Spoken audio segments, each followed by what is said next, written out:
Deus bendito, Deus eterno, nós te glorificamos, Senhor, pela Tua graça, por podermos reconhecer o Teu nome, o Teu poder, a Tua palavra, porque tantos nesta hora, Deus, estão tendo as suas vidas inúteis, sem propósito, sem objetivo, sendo enganados, ó Deus, por uma mistificação satânica existente sobre a terra, mas nós fomos comprados com Teu sangue, reconhecemos isto, e por isso te glorificamos, ó Deus, declarando a Tua grandeza, a excelência do Teu poder, te pedindo misericórdia, que o nosso entendimento seja liberto, ó Deus, de maneira que possamos compreender as Tuas grandezas, a Tua manifestação, os Teus pensamentos insondáveis a nosso favor, que possamos compreender o mínimo que seja, ó Deus, para que possamos Te dar glória, glorificar-Te, e sermos, enfim, resgatados no seu devido tempo.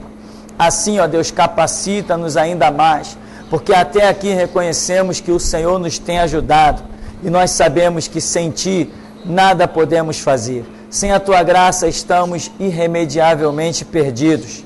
Mas, ó Deus, capacita-nos nesta manhã que o Senhor aqui nos trouxe, com uma oportunidade a mais de aprendermos, uma oportunidade a mais de nos firmarmos, uma oportunidade a mais de sermos libertos dos nossos próprios conceitos, de nos despirmos das nossas próprias vestes para recebermos a graça do Teu Espírito. Por isso nos abençoa nesta manhã, em o nome santo do Senhor Jesus. Amém. Nós vamos seguir com o nosso seminário. Nós estivemos vendo uma pasta que nós montamos já, Atos dos Apóstolos, aonde nós procuramos fazer o quê? Mostrar a atitude dos apóstolos. Todo mundo fala que eles sempre foram exemplos, e quem fala o contrário está errado, porque eles foram realmente o exemplo. Os apóstolos foram os exemplos, foram os primeiros para alavancar a grande obra. E no tempo que os apóstolos estiveram de pé, nós vimos coisas muito boas. Depois, eles morreram, cumpriram o papel dele, e os que vieram substituindo começaram a fazer as besteiras, né? Paulo, apesar de falar em Romanos 13 aquilo que eu discordo do princípio ao fim, né? Louvou as autoridades e não sei o quê, apesar de tudo, ninguém viu Paulo fazendo aliança com nenhuma autoridade. Pedro fala, sede sujeito às autoridades como sendo uma ordenação divina, mas ninguém nunca viu Pedro fazendo aliança com uma autoridade. Então, o que se passava na cabeça dessas pessoas quando declararam aquelas coisas? Nós temos uma pregação aí intitulada Romanos 13. Como é que chama aquela pregação? Alguém lembra? Ministros não de Deus. Esse é o nome da pregação. Ministros não de Deus. Então ali nós procuramos ver quais seriam os pontos de vista lógicos e os pontos de vista mal interpretados para os dias de hoje. Porque embora Paulo tenha pregado aquilo, dizendo que as autoridades servem para a repreensão dos maus e não sei o quê, ele foi abundantemente repreendido pelas autoridades, e ele era mau? Não, ele era comprado com o sangue de Jesus Cristo. Ele não estava incluído entre os maus, mas para o sistema ele era muito mau, porque ele se manifestava para desfazer as obras do diabo. Pedro também dá lá umas palavras, mas enfim, o resumo. Quando vamos ver a vida dos apóstolos, não os vemos nunca fazer nenhuma aliança com nenhuma autoridade, não os vemos se curvar às autoridades, e nós vemos que eles tiveram várias oportunidades e ocasiões em que Paulo esteve diversas vezes, foi levado na presença dos magistrados, Pedro diversas vezes, Tiago, João, mas eles foram mortos, mas nunca se curvaram. Então aí que entra a pregação lá de Romanos 13, para nós tentarmos compreender o que se passava na mente deles com aquelas palavras. Porém, uma coisa nós sabemos, que não tem proposta de aliança. Servo de Deus guiado pelo Espírito Santo não faz aliança.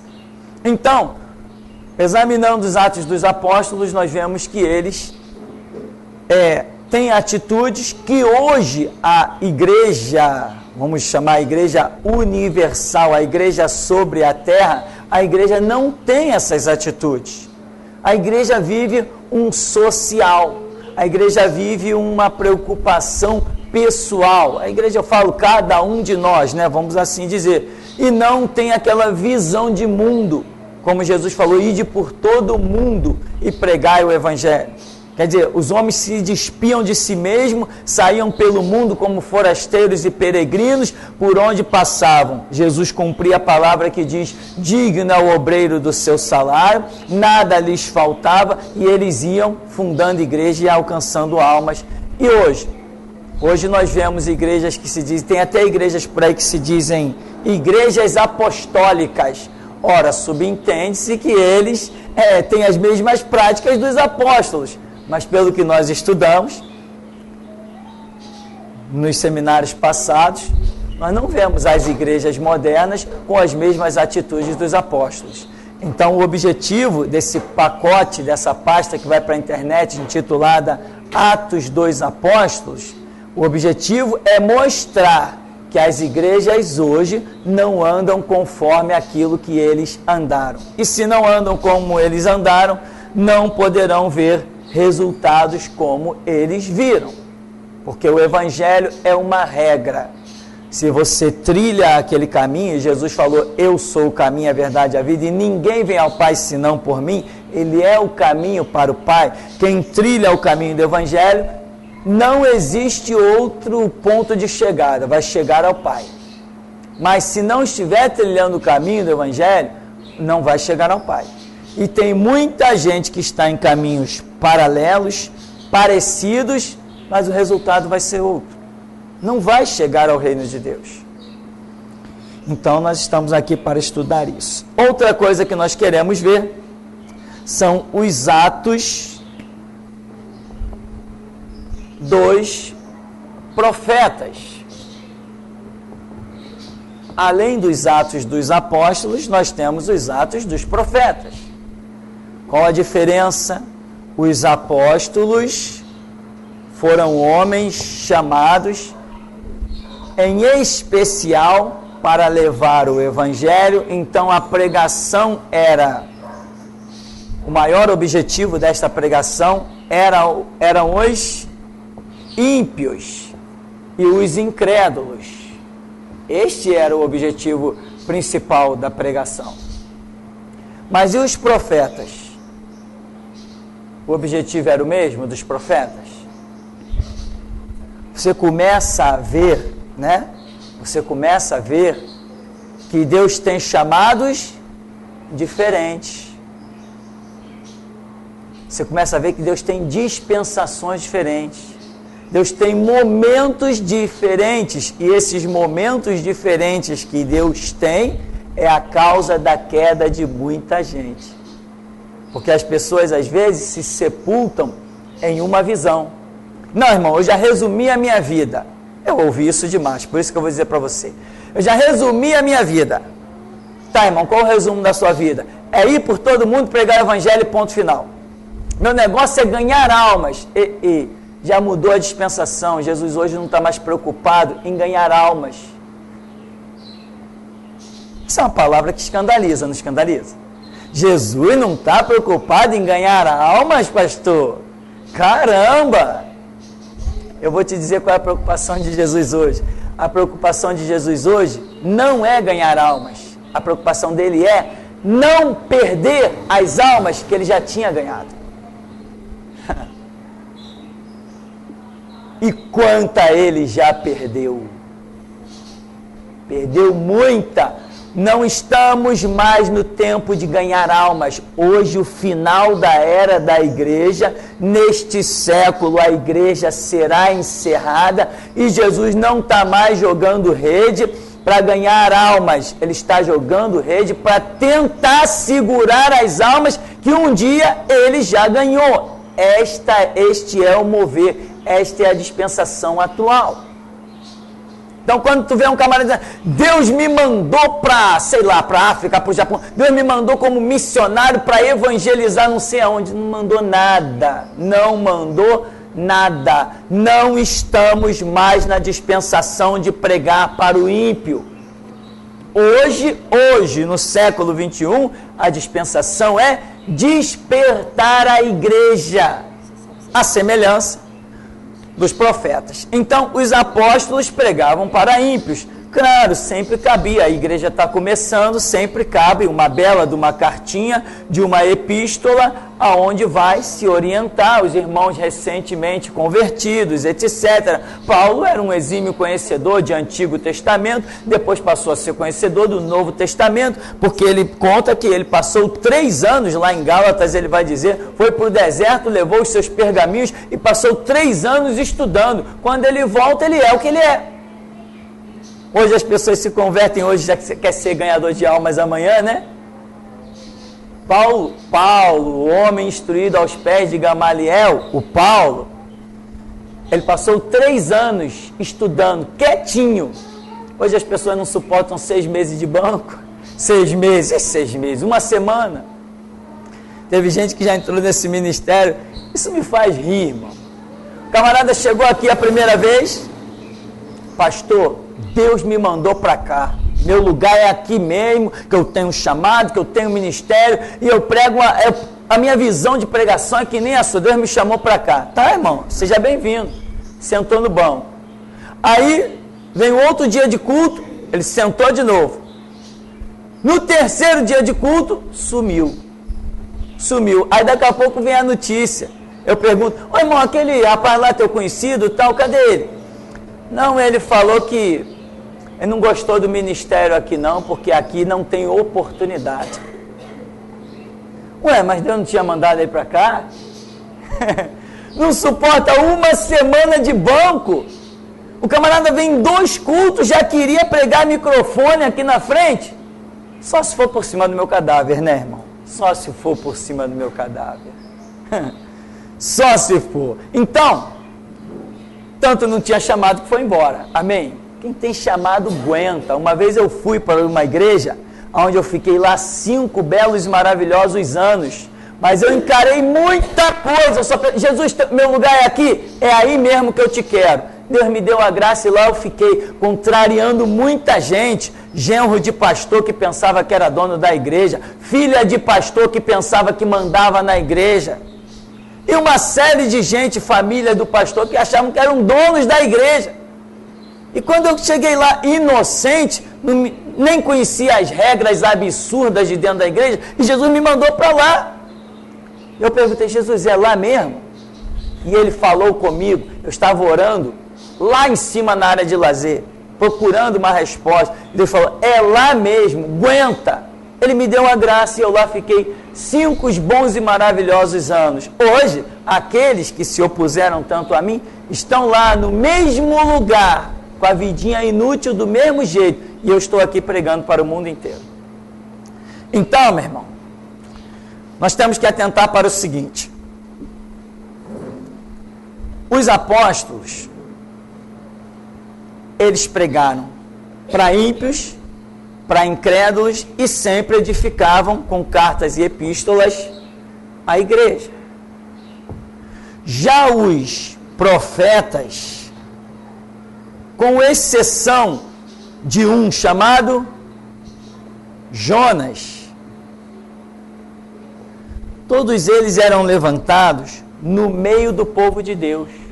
Jonas é um profeta que tem uma missão rara. Jonas vai a Nínive.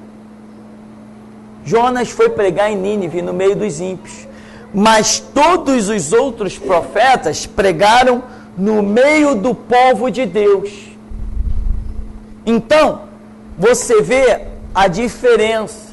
Deus não nos chama somente para pregar para ímpios. Vamos considerar o contexto geral do mover de Deus, desde que Deus está agindo sobre a terra. Deus não nos chama só para pregar a ímpios. De repente, Ele chama homens para pregar para o seu próprio povo. E ainda nós vamos ver, no livro de Jeremias, e tantos outros que nós vamos ver, a partir de hoje, nós vamos ver como Deus está tratando esse povo e por que Deus está levantando profetas no meio do seu povo. Para quê? Para que eles, o seu povo, não viesse a se perder. Então existem momentos em que Deus trata o seguinte: eu quero alcançar os ímpios, eu preciso alcançar os ímpios. Foi e alcançou. O evangelho foi pregado em quase o mundo inteiro. Deus alcançou. Depois que Deus formou a sua igreja, fundamentou a sua igreja, que a sua igreja tinha uma missão, ela começou a fracassar. O que Deus fez? Chegou uma época que Deus, para que nem tudo se perdesse, Ele começou a tratar dentro da sua própria igreja. A mesma coisa que acontece com Israel.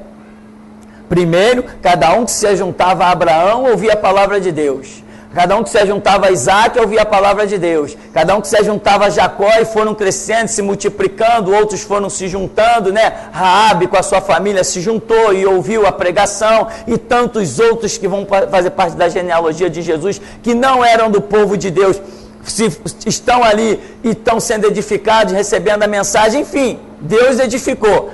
Daqui a pouco Deus olha e diz assim: caramba, agora que deveriam estar fazendo o papel do final dos tempos, estão regredindo. Então eu vou tratar com esses para tentar fazer com que eles não se percam. É isto que acontece tanto com Israel quanto com a igreja. Esta é, vamos assim chamar, uma regra bíblica. Israel foi posto lá em cima.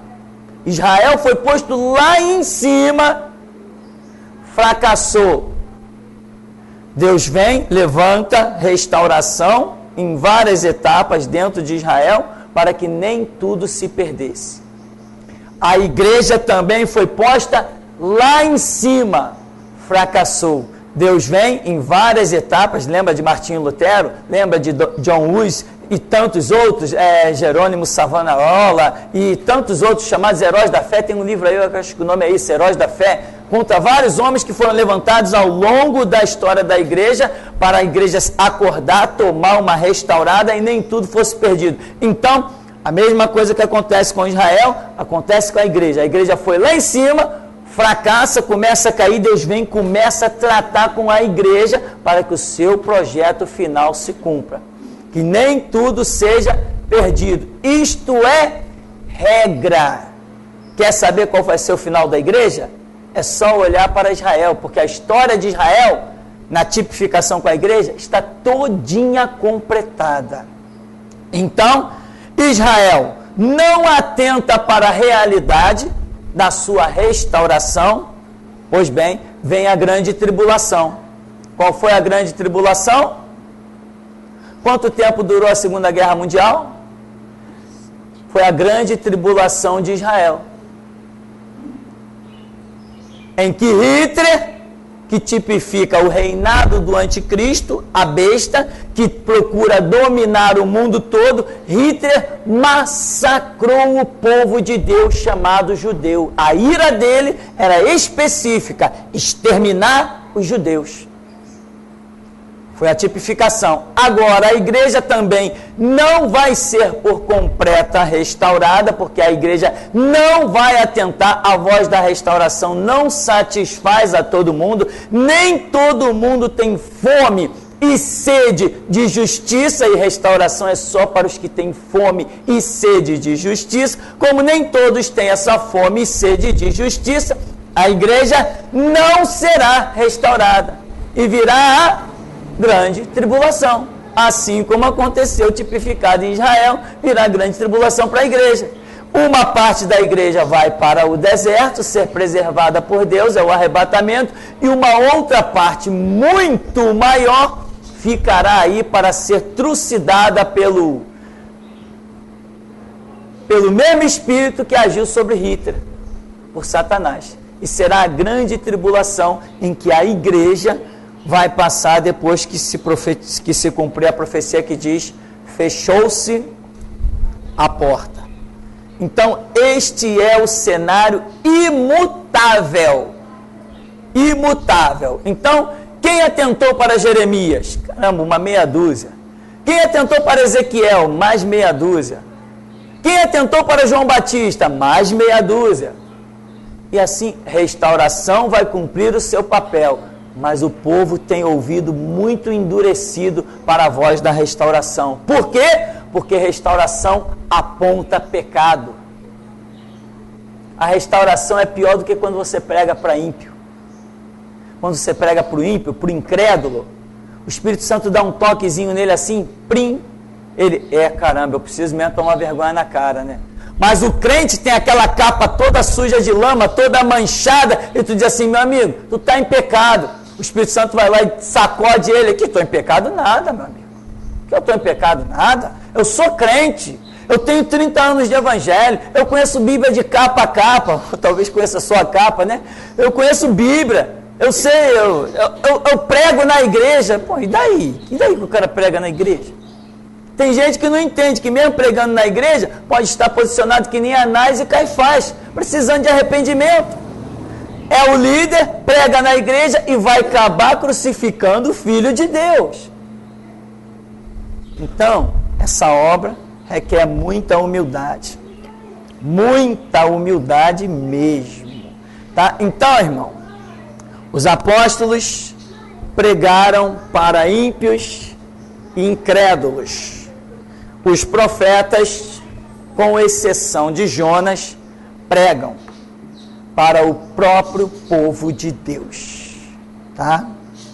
Então abra sua Bíblia em Jeremias. Vamos ver alguns detalhes. Jeremias no capítulo 1, no verso 4, diz assim: a mim me veio, pois, a palavra do Senhor, dizendo: antes que eu te formasse no ventre materno, eu te conheci, e antes que saísses da madre, te consagrei, e te constituí profeta às nações. Então lhe disse eu: ah, Senhor Deus, eis que não sei falar, porque não passo de uma criança. Mas o Senhor me disse: não digas, não passo de uma criança, porque a todos a quem eu te enviar irás, e tudo quanto eu te mandar falarás.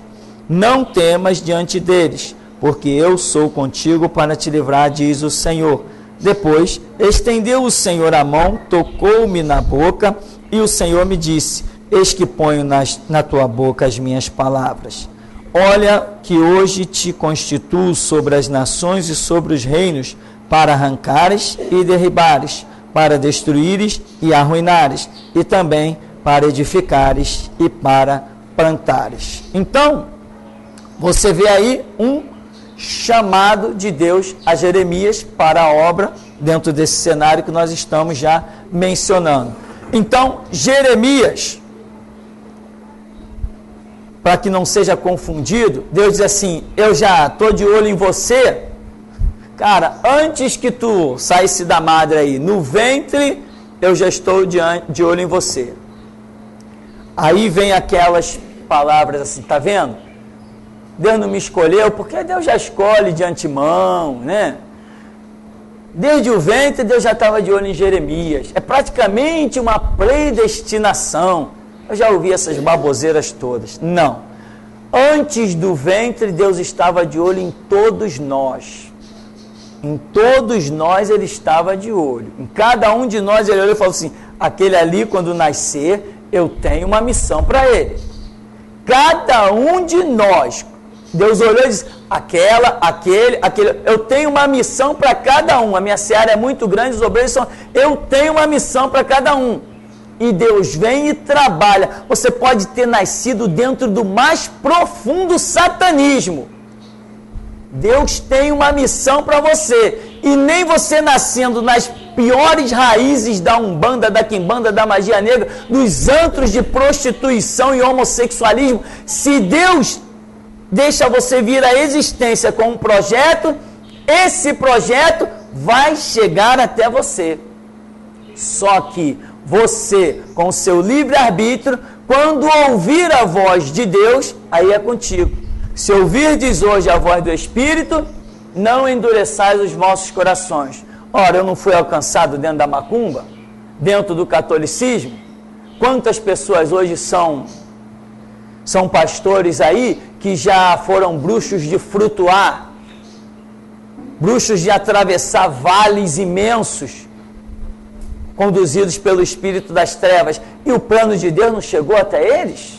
Deus não faz acepção de pessoas. Então, todos nós, Deus nos trouxe nos permitiu vir à existência pelos seus projetos de fecundação, e o objetivo dele é que todos nós sejamos para louvor, glória e honra do seu santo nome. O objetivo de Deus é que nenhum de nós se perca, ao ponto de ele ter entregado seu próprio filho para sofrer por nós na cruz. Este é o projeto de Deus. Agora, eu tenho o direito de dizer sim ou de dizer não. Eu tenho o direito de dizer, não, eu creio em Deus da minha maneira, ou eu tenho o direito de dizer, não, eu vou dobrar os meus joelhos para ouvir o sobrenatural. Todos nós temos liberdade, e é a nossa soberba que vai destruir o projeto de Deus na nossa vida, porque quem é humilde sempre alcançará o que Deus tem para a sua vida. Sempre. Mas quem é soberbo, não, eu não concordo com isso não. E se o que eu disser que eu não concordo for a verdade?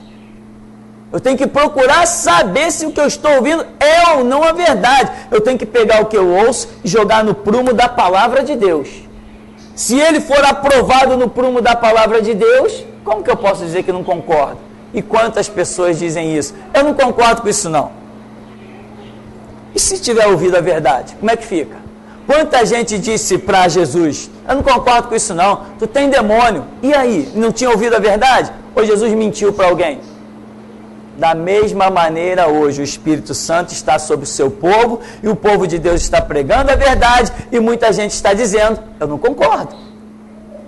A história se repete, não há nada novo debaixo do céu. Então, Deus colocou os olhos em Jeremias, como colocou os olhos em mim, e você não tem acepção de pessoas. Ninguém é maior, cada um vai ser chamado ao seu propósito.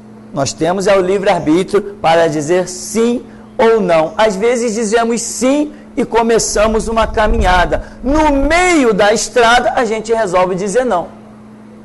Saul, tu vai ser rei. Sim, eis-me aqui, Senhor. Quem não quer ser rei? Tu não quer ser rei, não?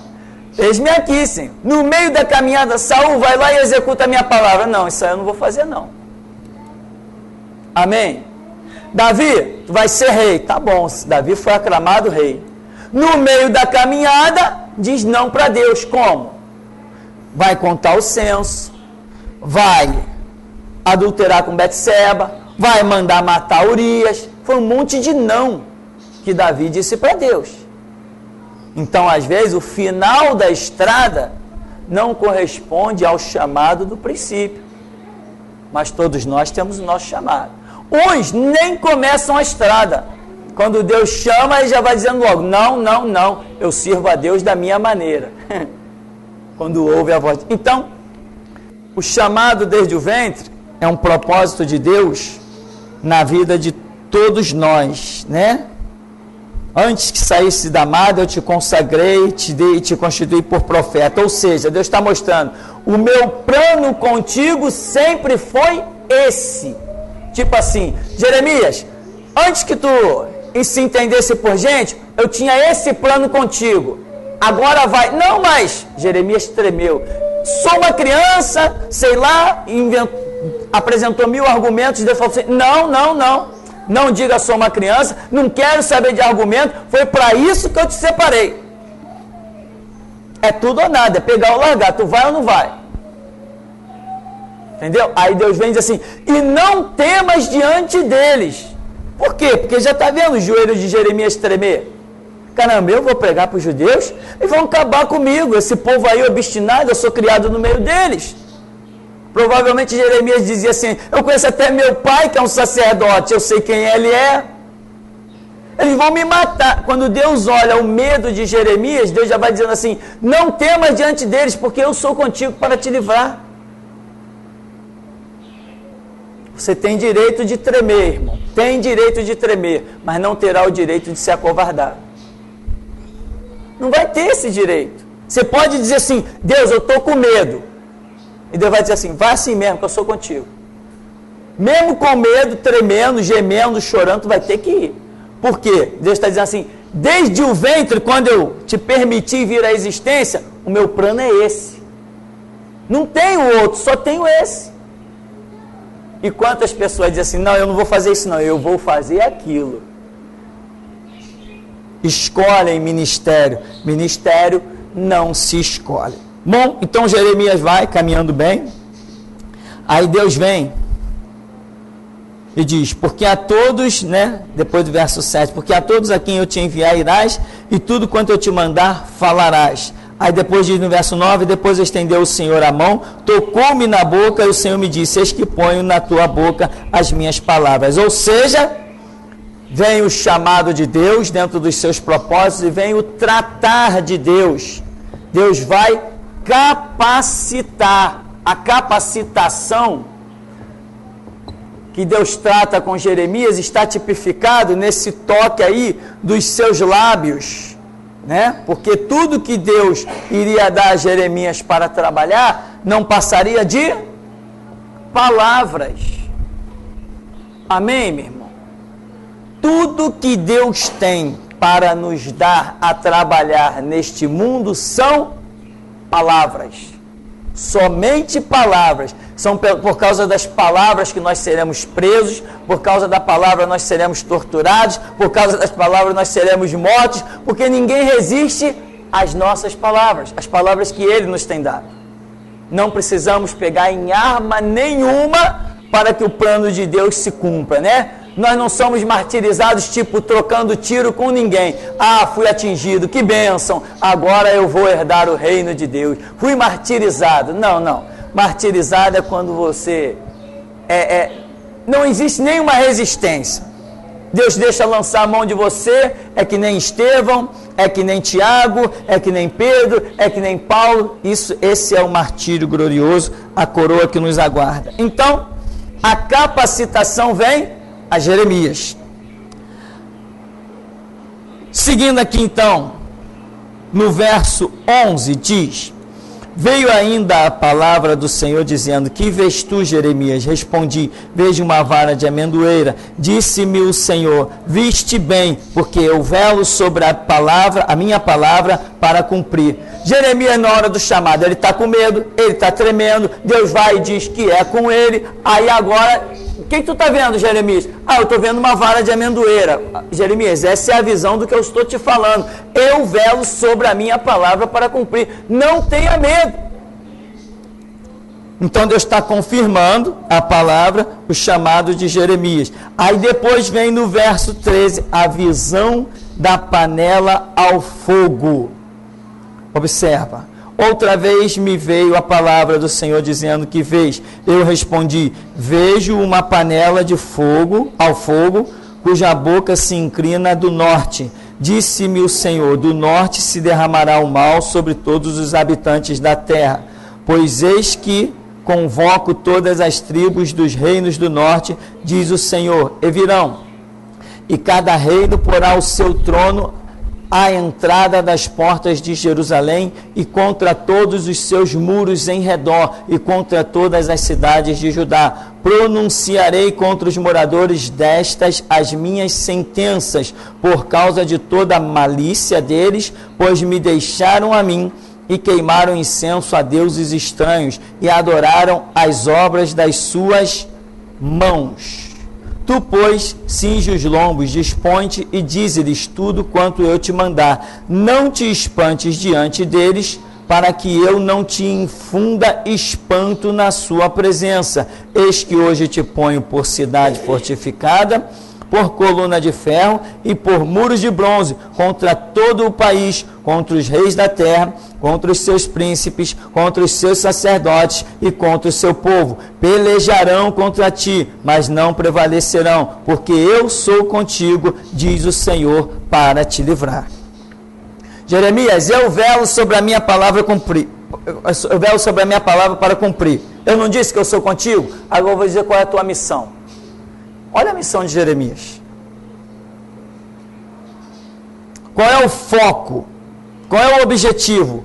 Pregar para o seu próprio povo. Porque o povo seria totalmente dizimado. Deus tem lá uma válvula de escape para esse povo. Qual é? Jeremias, se eles se entregarem à Babilônia, aceitando a minha correção, eu ainda vou preservar eles vivos.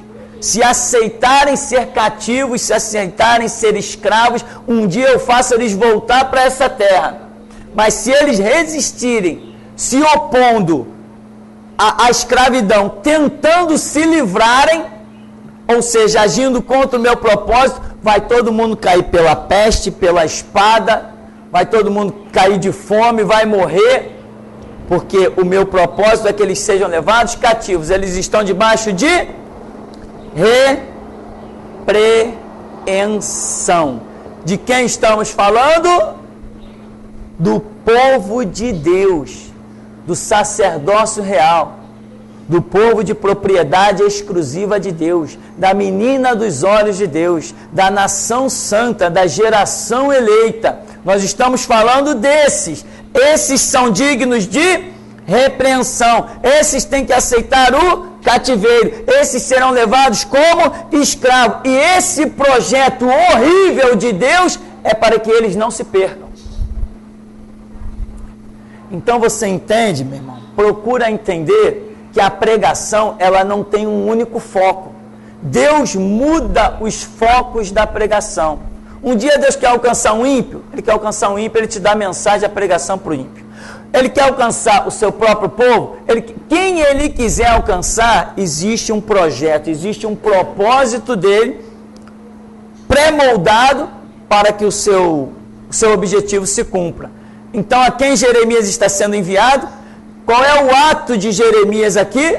É exclusivamente o povo de Deus. Ele não arreda o pé naqueles termos. Ele prega o tempo todo ali. E isso muita gente não compreende. Não, é Antigo Testamento. Não cai nessa besteira, não. O Antigo Testamento, Israel é a tipificação da igreja no Novo Testamento. Tanto que em Apocalipse nós vemos a mulher vestida de sol, tendo 12 estrelas sobre a sua cabeça e com os seus pés sobre a lua. E aquela única mulher tem uma simbologia dupla. A mulher tanto representa Israel, quanto representa a igreja. As 12 estrelas na sua cabeça representam as 12 tribos de Israel e representam os 12 apóstolos que são o fundamento da igreja.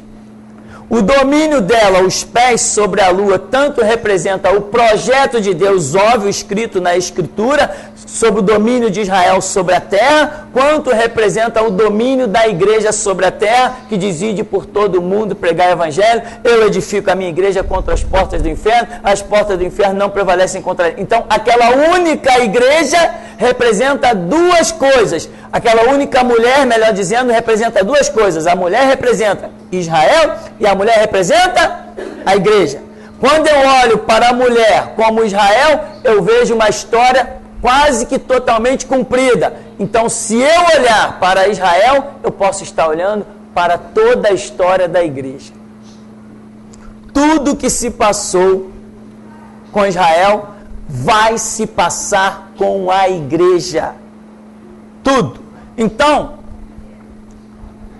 nós temos até umas mensagens por aí intitulada Israel, o retrato da igreja. Parece que tem 1, 2, 3, 4, 5, tem várias mensagens intituladas isso. Israel, o retrato da igreja. Porque é a mesma coisa. Porque lá em Apocalipse, Jesus mostra que a mulher é tanto tipificação de Israel, como é tipificação da igreja. Então você não pode dizer, isso aconteceu no Antigo Testamento. Sim, mas a palavra, ela é histórica. A palavra de Deus, ela é só histórica? Não, ela é histórica, porque a Bíblia é história. A Bíblia é história. quando Deus se manifesta a Moisés, ele faz menção de história. Moisés, eu sou o Deus de teus pais. Ó Deus jogando lá para o passado. Eu sou o Deus de teus pais, de Abraão, de Isaac, de Jacó. Deus faz menção de história, mas essa história é morta ou é viva? Eu presente, sou o Deus desses do passado. Então, embora Deus mencione história morta, ele mostra que a operação dele é viva, presente. Então, as narrativas bíblicas não são somente história, mas são também profecia. Então, nós temos um livro histórico, profético, que nós resumimos, espiritual. Isto é a Bíblia.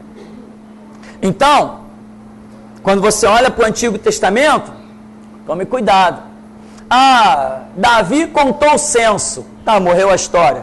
Não. E o conteúdo profético nisso aí? O conteúdo profético em que Davi temeu os inimigos e quis saber o número do seu exército. Isso é vivo.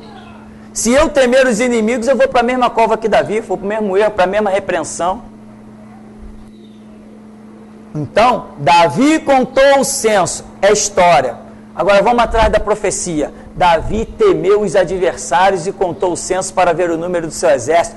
Prova que ele mandou contar aqueles que tinham idade para ir para a guerra. Davi, quando mandou contar o censo, ele mandou contar somente aqueles que já tinham idade de sacar a espada e ir para a guerra. Então ele estava com medo dos adversários. O que Deus fez? Matou 70 mil guerreiros. Para ele aprender que ele não tem que confiar em homens nem na força do exército, tem que confiar em Deus. Então, história, Davi contou o censo. Profecia, ai de mim se duvidar do poder de Deus. Amém, meu irmão? Isto é Bíblia, isto é a glória da Escritura. Isto é aquilo que olhos não viram, nem ouvidos ouviram, nem nunca penetrou o coração humano. Você com Deus é a maioria sempre. Né? Como era o nome do filho de Saul? Jonathan, né? Jonathan falou assim pro seu escudeiro, seu amigo lá, né? Vamos pedir um sinal a Deus, vamos chegar à guarnição dos filisteus. Se eles disserem assim, fica para aí, então a gente sabe, Deus não está nesse negócio. Mas se eles disserem assim, vem até nós, a gente vai até eles e vamos matar eles. Porque para Deus não há diferença de livrar ou com muitos ou com poucos. Quando ele chega perto da guarnição, um filisteu diz, e aí, chega para cá. Ele saca da espada e vai. E foi matando um monte pelo caminho, foi jogando no chão e o amigo dele que vinha com a espada ia matando. Por quê? Jonathan ali pensou bem diferente de Davi. Enquanto Davi quis contar o exército, Jonatas, sozinho com seu amigo, foi em frente à guarnição dos filisteus. E naquele dia matou dezenas de homens, sozinho. História em si só é fato morto. Às margens do rio Ipiranga, né? 7 de setembro de 1822, D. Pedro I deu o grito da independência. Independência ou morte. História, acabou a história. Morreu, tá aí, morreu. Não vai fazer mais nada com isso. Não tem mais lição nenhuma pra gente. É só um fato. Isso é só um fato, não tem mais lição nenhuma. Você não vai. Já aprendeu isso aí? Acabou, não tem mais nada para você aprender. Porque não existe ali um contexto profético. Só existe um fato histórico. A princesa Isabel, em 13 de maio de 1888, assinou a Lei Áurea. Tá, história, acabou. Morreu o assunto. Segue a vida. Profeticamente, não vejo nada profético aí. Só vejo história. Que lição eu tenho para isso? Que lição profética eu tiro disso? Que aplicação pessoal eu tiro para a minha vida? Quando de um texto bíblico, ou um texto, vamos assim usar entre aspas, um texto histórico, quando de um texto eu tiro uma aplicação pessoal para o meu dia hoje, ele não é só histórico, ele é profético. Quando o fato é isolado, eu não tiro uma lição daquilo para a minha vida pessoal, ele é só história. Acabou a história. É só história, acabou a história. Então, meu irmão, temos alguma pergunta aí antes do nosso intervalo? Hein? Que não? É de um ouvinte da Espanha. Ele diz assim: pastor, foi mencionado antes sobre Davi e o censo. Minha pergunta é sobre o tesoureiro de uma igreja. O tesoureiro pode ser qualquer pessoa da igreja, como por exemplo um diácono, ou deve ser outra pessoa em concreto? O tesoureiro ou qualquer pessoa que vá realizar qualquer coisa dentro da igreja, é necessário existir a direção de Deus. Né? Direção, as coisas têm que ser feitas na base da oração e buscar a Deus, porque Deus tem seus planos. Não quer dizer que Deus esteja colocando um ou outro por ser melhor do que os demais, não é nada disso, é que existem os propósitos de Deus. Entende? Quantas vezes eu vi pessoas que tocavam menos do que eu na igreja tocando? Eu nunca me senti diminuído por nada disso. Quantas vezes eu vi gente, imagina, eu já canto mal, e eu via gente cantando pior do que eu, dentro da igreja, em posições do coral, que eu poderia estar ali, mas eu não fui escolhido. Ué, problema, eu não tenho que achar que eu fui discriminado ou por Deus, não. Se eu sou uma pessoa espiritual, eu penso nos projetos de Deus. Resultado, hoje, ou mal ou bem, eu canto aqui até ficar rouco, né? Toco até cansar, enfim. Aí Deus está dizendo, tu reclamou de quê? Se eu tivesse reclamado, tu reclamou de quê? Agora tu vai ter aí, ó, há quantos anos tu já está tocando, há quantos anos tu já está cantando? Não que eu quisesse nada disso, não é isso. Então, nós temos que procurar saber dos projetos de Deus. Então, um tesoureiro da igreja, assim como um pastor da igreja, ou seja lá qualquer um que faça qualquer coisa dentro da igreja, tem que ser apontado por Deus. E quando Deus aponta um, não quer dizer que está rejeitando o outro, porque Ele não pode botar todo mundo na mesma função. Então, aquela irmã está varrendo a igreja. Eu fui rejeitado, o pastor está achando que eu não sirvo nem para varrer a igreja. Não é nada disso. Que não adianta pedir para todo mundo varrer a igreja. Dá certo? Junta 10 aqui para varrer o mesmo santuário. Vai ser um tal de bater vassoura, que isso aqui vai parecer uma escola de samba. Então, quando Deus aponta um, não quer dizer que esteja rejeitando o outro. E muitas vezes nós, com o nosso orgulho ferido, interpretamos desta maneira. É um pensamento totalmente errado. Né? Aqui ninguém usa lançar sorte, eu não me chamo apóstolo Pedro, né? Vamos lançar sorte. Não, a gente ora. Se Deus apontar alguém, beleza, a gente chega junto e conversa. Se a pessoa diz sim ou diz não, a gente vai ver e vamos tocar a vida. Se não aparece ninguém, a gente mesmo faz. A gente vai dando do nosso jeito e vamos fazendo. Então, quem tem que ser o tesoureiro da igreja? Aquele que Deus apontar. E não quer dizer que mesmo Deus apontando, não possa vir ter problemas, porque as pessoas se desviam. Eu ouvi de um homem, a fama deste homem era a humildade. A fama do homem era a humildade. Inclusive, quando me apresentaram para esse homem, disseram assim, vou te apresentar um homem, caramba, tu tem que ver a humildade desse homem. Um homem de mais ou menos uns 46 anos, na época, eu era bem mais jovem.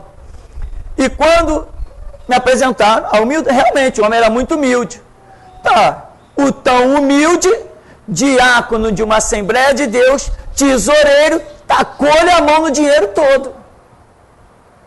Quando a igreja foi ver, ele já tinha roubado uma fortuna, comprou táxi, autonomia, montou casa, fez um monte de coisa com o dinheiro da igreja. Quando a igreja descobriu, simplesmente colocou ele em disciplina. Bom, talvez tenha sido a direção de Deus, né? Bota ele em disciplina. Tá, outros poderiam ter outra direção. Reúne as provas e vão jogar ele na cadeia, é um ladrão. Sei lá, cada um tem a sua atitude, é problema de cada um. Então, meu irmão, quem vai assumir o que na igreja? Tem que ser feito na base de oração. E outra coisa, tem que arrancar esse título de diácono. Esse título de diácono não faz parte das regras de Deus. Então, às vezes a pessoa olha, o dirigente da congregação, o líder da igreja, ele olha e diz assim, eu tenho 10 diáconos, quem deles vai ser o tesoureiro? Este também é um erro gravíssimo. Por quê? Deus não está olhando para o título dos diáconos. Às vezes o que ele quer como tesoureiro é um irmão que está lá sentadinho no banco, que ninguém nem ouve ele se mexer. Mas o camarada se prende a uma hierarquia criada pelas próprias igrejas. Eu tenho 10 diáconos, então um deles, né, que nem Pedro, me traga um homem, me trouxe Matias, e como é o nome do outro? José e Matias, então um desses dois vai ser. Às vezes as pessoas fazem a mesma coisa, olha para os 10 diáconos e diz assim, um desses 10 vai ser. Tem que tomar cuidado com esses erros. Os títulos que os homens criaram não fazem parte da hierarquia de Deus.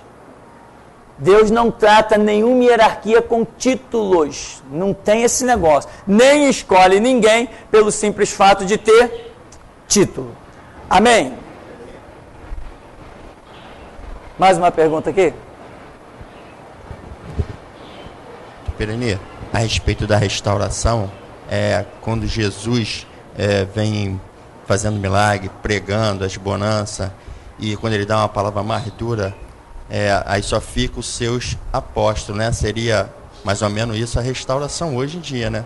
Porque, por exemplo, pode se comparar dessa maneira assim. Quando Jesus está lá com todo mundo, está todo mundo em festa, todo mundo numa boa, e daqui a pouco Jesus aperta a palavra, desce o chicote, aí quando ele olha, a multidão foi embora.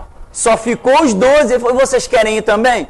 Mais ou menos isso nós podemos imaginar que seja restauração. Uma palavra dura que nem todo mundo aceita. Amém? Vamos dar uma paradinha, beber uma água e já já a gente volta.